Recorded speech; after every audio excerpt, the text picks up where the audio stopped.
ನಮಸ್ಕಾರ ವೀಕ್ಷಕರೇ, ನಾನಿವತ್ತಿಲ್ಲಿ ಟ್ರಿಪ್ಪಿಗೆ ಆಲ್ರೆಡಿ ಹೋಗಿರೋ ಒಂದು ವೀಡಿಯೋನ ಮಾಡಿದ್ದೀನಿ. ಒಂದು ಚಿಕ್ಕ ವ್ಲಾಗ್ ಹಾಕ್ತಿದ್ದೀನಿ. ಇದು 2 ಪಾರ್ಟ್ ಆಗಿರುತ್ತೆ. ಇದು ಮೇಯ್ನಾಗಿ ನಾವು ಇಲ್ಲಿ ಬರೀ ದೇವಸ್ಥಾನಕ್ಕೆ ಹೋಗಿರೋದು. ಸೊ ಫಸ್ಟ್ ಇಲ್ಲಿ ನಾವು ಹೊರನಾಡಕ್ಕೆ ಹೊರಟಿದ್ದೀವಿ. ಬ್ಯಾಂಗ್ಳೂರಿಂದ ಒಂದು 10:30 ಅಂತ ಬಿಟ್ವಿ. ನೈಟ್ ಡ್ರೈವ್ ಅಂತೂ ತುಂಬಾ ಕ್ರೇಜಿಯಾಗಿತ್ತು.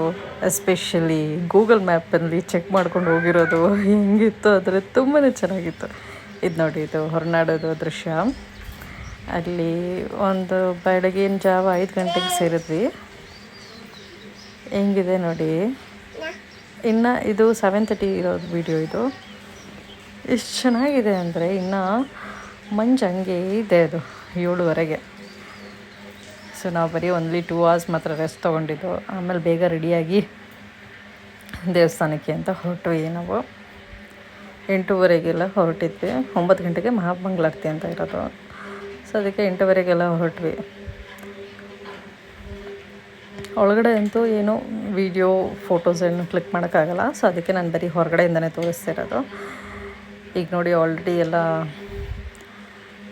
ತುಂಬಾ ಇದು ಮಾಡಿದ್ದಾರೆ. ಇದು ಹೊರನಾಡೋದು ಅನ್ನಪೂರ್ಣೇಶ್ವರಿ ಅಮ್ಮನವರ ದೇವಸ್ಥಾನ. ನಾವು ಇನ್ನೇನು ಹೊರಟ್ವಿ. 8:30ಗೆ ಹೋಗಿ ದರ್ಶನ ಮಾಡ್ಕೊಂಡು ಬಂದ್ವಿ.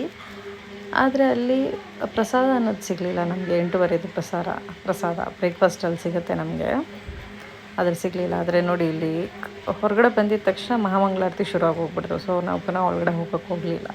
9 ಗಂಟೆಗೆ ಕರೆಕ್ಟಾಗಿ ಶುರುವಾಯಿತು ಮಹಾಮಂಗಳಾರತಿ.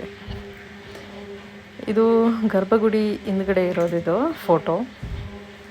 ಇದು ಜಸ್ಟ್ ಒಂದು ಚಿಕ್ಕದಾಗಿ ವೀಡಿಯೋ ಮಾಡಿದ್ದು. ಎಲ್ಲ ಒಳಗಡೆ ಏನೂ ತೊಗೊಳಕ್ಕಾಗಲಿಲ್ಲ. ತುಂಬ ಚೆನ್ನಾಗಿದೆ ನೋಡಿ, ಎಷ್ಟು ಚೆನ್ನಾಗಿ ಕಟ್ಟಿದ್ದಾರೆ. ಆಮೇಲೆ ಅಲ್ಲಿಂದ ನಾವು ಸೀದಾ ಕಳಸಾಗೆ ಅಂತ ಹೋದ್ವಿ. ಆನ್ ದ ವೇ ನಾವು ಬ್ರೇಕ್ಫಾಸ್ಟ್ ಮಾಡ್ಕೊಂಡ್ವಿ. ಸೀದಾ ಕಳಸ, ಅದು ಒಂದು ಜಸ್ಟ್ 5 ಕಿಲೋಮೀಟರ್ಸು.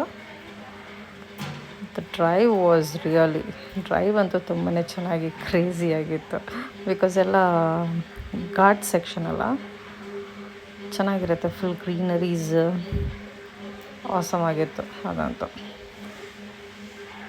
ಹೋಗಬೇಕಂದ್ರೆ ಫ್ಯಾಮಿಲಿ ಜೊತೆಗೆ, ಇಲ್ಲಾಂದರೆ ಫ್ರೆಂಡ್ಸ್ ಜೊತೆಗೆ ಹೋಗಿ ತುಂಬಾ ಚೆನ್ನಾಗಿರುತ್ತೆ. ಎಸ್ಪೆಷಲಿ ಫ್ರೆಂಡ್ಸ್ ಜೊತೆಗೆ ಹೋದ್ರಂತೂ ಆಸಮ್ ಆಗಿರುತ್ತೆ.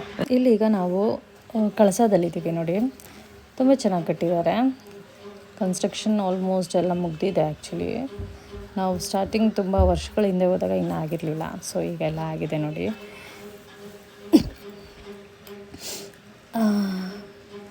ಸೊ ಇಲ್ಲಿ ಒಂದು ವಿಷಯ ಏನು ಅಂದರೆ, ಈಗ ಯಾವುದೇ ದೇವಸ್ಥಾನಕ್ಕೆ ಹೋದ್ರೂ ನೀವು ಟ್ರೆಡಿಷ್ನಲ್ ಆಗಿರಬೇಕು. ಅಂದರೆ ಹುಡುಗರು ಪಂಚೆ ಉಟ್ಕೊಂಡಿರಬೇಕು, ಬನಿಯನೇನೋ ಹಾಕಬಾರ್ದು. ಮತ್ತು ಹುಡುಗಿರು ಸ್ಯಾರಿ ಅಥವಾ ಟ್ರೆಡಿಷ್ನಲ್ ಫಾರ್ಮ್ ಮತ್ತು ಸಲ್ವಾರ್ ಕಮೀಸಲ್ಲೇ ಇರಬೇಕು. ಆಮೇಲೆ ಸೀದಾ ನಾವು ರೂಮ್ಗೆ ಹೋಗ್ಬಿಟ್ಟು ಆಮೇಲೆ ಅಲ್ಲಿಂದ ಅನ್ನಪೂರ್ಣೇಶ್ವರಿ ದೇವಸ್ಥಾನದಲ್ಲಿ ಊಟಕ್ಕೆ ಹೋದ್ವಿ. ಸೊ ಅದಕ್ಕಿಂತ ಮುಂಚೆ ಇಲ್ಲಿ ಆನ್ ದ ವೇ ಹೊರನಾಡಿಂದ ಕಳಸದಿಂದ ಹೊರನಾಡಿಗೆ ಹೋಗುವಾಗ ಇಲ್ಲಿ ಹಳ್ಳಿ ಮನೆ ಅಂತ ಒಂದು ಶಾಪ್ ಸಿಕ್ತು ನೋಡಿ. ತುಂಬ ಚೆನ್ನಾಗಿದೆ. ಎಲ್ಲ ಆರ್ಗ್ಯಾನಿಕ್ ಫುಡ್ಸ್ ಇರೋದು. ಎಲ್ಲ ಥರದ್ದು ಇದೆ. ಲೈಕ್ ಡ್ರೈ ಫ್ರೂಟ್ಸಿಂದ ಹಿಡಿದು, ಆಯಿಲಿಂದ ಹಿಡಿದು, ಈಚ್ ಏನೇನು ಬೇಕು ಹೇಳಿ ಎಲ್ಲ ಇದೆ ಅಲ್ಲಿ. ಆರ್ಗ್ಯಾನಿಕ್, ಎಲ್ಲ full organic. Even soap, coconut oil, ತಲೆಗೆ ಹಾಕೊಳ್ಳೋದು ಸಪ್ರೇಟಾಗಿ, ಅದಕ್ಕೂ ಡಿಫ್ರೆಂಟ್ ಆಯಿಲ್ಸ್ ಇದೆ. ಅಲೋವೆರಾ ಜೆಲ್ಲೂ ತುಂಬ ಆರ್ಗ್ಯಾನಿಕ್ ಆಗೇ ಮಾಡಿರೋದು. ಅಲ್ಲಿ ಎಲ್ಲ ಥರದ್ದು, ಲೈಕ್ ಹಪ್ಪಳ, ಇನ್ನೇನಂತಾರೆ, ಉಪ್ಪಿನಕಾಯಿ, ತೊಕ್ಕು, ಆಮೇಲೆ ಆಮ್ಲ ಜ್ಯೂಸ್, ಆ ಥರ ಡಿಫ್ರೆಂಟ್ ಜ್ಯೂಸಸ್ದೆಲ್ಲ ಬರುತ್ತಲ್ಲ, ಎಲ್ಲ ಆರ್ಗ್ಯಾನಿಕಲ್ಲೇ ಇದೆ. ಒಂದು ಸತಿ ವಿಸಿಟ್ ಮಾಡಿ. It's on the way to Horanadu. ಹಳ್ಳಿ ಮನೆ ಅಂತ ಹೆಸರು.